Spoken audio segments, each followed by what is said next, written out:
At eto pa po ang isa pang kabogera. Sino? Nako, ito na. Kailin, Ay, naku. ano nga ba ang matindi mong pasabog ngayong 2025? Nako, napakatindi, Tito Boy. Hindi nyo inaakala ko.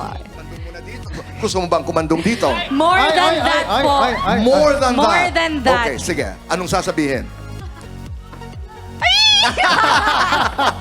Antayin nyo na lang po. Pero syempre, besides kung ano nangyayari sa aking private life with Kobe, ayan.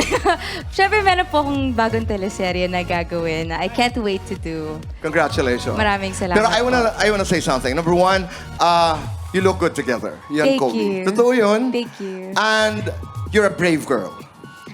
Kailangan po. Kailangan may mga bagay na ini-embrace tayo. May mga bagay na inaako natin. And you do that with a lot of flair. Thank you po. Kaya I will. walang kasing ganda.